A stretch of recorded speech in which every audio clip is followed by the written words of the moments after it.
इस क्वेश्चन में देखिए जो आपके प्रोडक्ट्स बी एंड सी आपको ऑब्टेन होंगे, आपको बताना है किस प्रोसेस से आप इसको सेपरेट कर सकते हैं।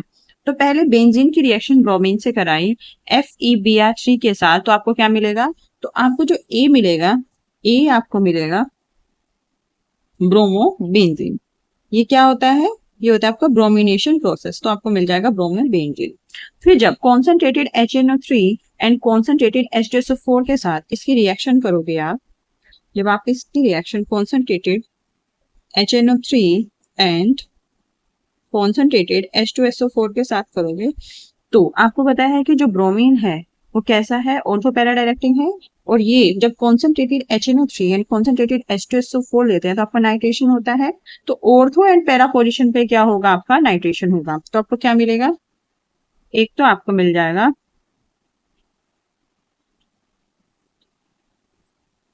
ऑर्थो पोजीशन पे नाइट्रो ग्रुप, प्लस एक आपको मिल जाएगा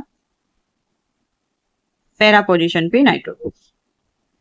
अब आप इनको सेपरेट कैसे करोगे? तो देखिए जो ये दोनों होते हैं इनका जो बॉइलिंग पॉइंट का डिफरेंस होता है वो बहुत ही कम होता है। और जब बॉइलिंग पॉइंट में डिफरेंस कम होता है तो आप कौन सा प्रोसेस यूज करते हो? हम यूज करते हैं फ्रैक्शनेशन डिस्टिलेशन। देखिए सिंपल डिस्टिलेशन में क्या होता है, जो बॉइलिंग पॉइंट डिफरेंस है वो 25 डिग्री सेंटीग्रेड से ज्यादा होना चाहिए। पहले में है सिंपल डिस्टिलेशन में हम क्या करते हैं, सिंपल डिस्टिलेशन में बॉइलिंग पॉइंट जो है वो आपका ग्रेटर देन होना चाहिए 25 डिग्री सेंटीग्रेड। इसकी रेंज क्या होती है कि 25 डिग्री सेंटीग्रेड से 50 डिग्री सेंटीग्रेड तक बॉइलिंग पॉइंट डिफरेंस होना चाहिए जो आपके कंपाउंड है जिसको आपको डिस्टिल करना है। फिर इसमें हम क्या करते हैं, पहले इवेपोरेट करते हैं और उसके बाद हम कंडेंस करते हैं, ये प्रोसेस करते हैं, ठीक है। और उसके बाद क्या कर देते हैं, डिस्टिलेशन कर देते हैं। लिक्विड को वेपर से अलग करके डिस्टिलेशन कर देते हैं। अब दूसरा प्रोसेस है आपका सब्लिमेशन। सब्लिमेशन में क्या होता है कि जो आपका सॉलिड मिक्सचर है उसको हीट करते हैं। और हीट कैसे करते हैं, इसका जो सॉलिड मिक्सचर है उसका जो मेल्टिंग पॉइंट है उससे कम टेम्परेचर पे हीट करते हैं, लेकिन क्या कर देते हैं, प्रेशर बढ़ा देते हैं, या फिर वैक्यूम में क्या करते हैं, हीट करते हैं। प्रेशर क्या कर देते हैं, घटा देते हैं, बढ़ाते नहीं घटा देते हैं, या तो घटा देते हैं या फिर आप वैक्यूम में करते हैं। और मेल्टिंग पॉइंट से नीचे क्या करते हैं, आप उसको हीट करते हैं। उससे क्या होता है, जो सॉलिड मिक्सचर है ये डायरेक्टली किस में सब्लिमेट हो जाता है, ये वेपर में हो जाता है। और इसको फिर दोबारा से किस में कन्वर्ट कर लेते हैं, फिर कर लेते हैं सॉलिड में। तो जब दोबारा से कन्वर्ट करते हैं तो यहाँ आपको प्योर क्रिस्टल्स मिलते हैं, राइट। इसका एग्जाम्पल है जो सॉलिड मिक्सचर मतलब जो सब्लिमेशन प्रोसेस है, इसका यूज किया जाता है कुछ सब्सटेंस को प्योरीफाई करने के लिए, जैसे कि कैम्फर हो गया, आयोडीन हो गया, नेफ्थलीन हो गया। अब तीसरा प्रोसेस है आपका स्टीम डिस्टिलेशन। जो थर्ड वन है आपका स्टीम डिस्टिलेशन, नाम से ही पता चल रहा है इसमें डिस्टिलेशन आप कैसे करोगे, स्टीम से।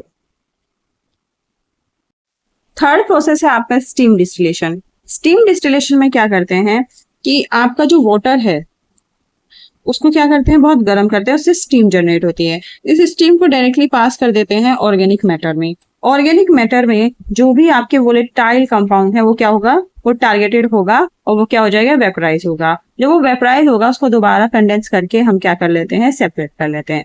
तो स्टीम डिस्टिलेशन में किस चीज का यूज होता है, स्टीम का, ठीक है। नंबर 4 आपका आ जाता है फ्रैक्शनल डिस्टिलेशन ही हमारा इस क्वेश्चन का आंसर है।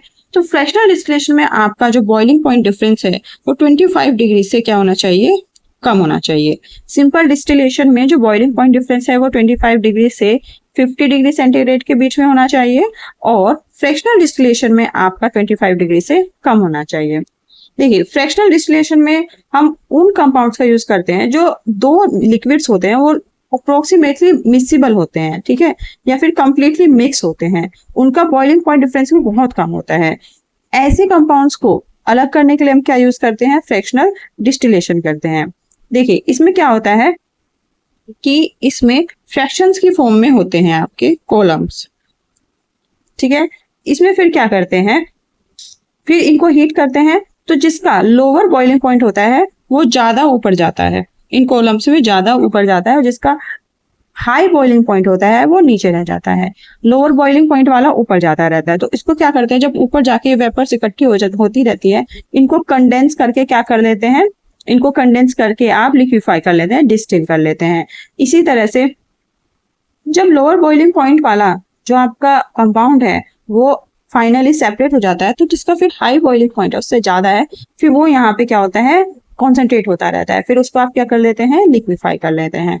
तो मेरा जो क्वेश्चन नंबर 5 है, उसका मेरा ऑप्शन नंबर 4 एकदम से क्या जाएगा, करेक्ट जाएगा।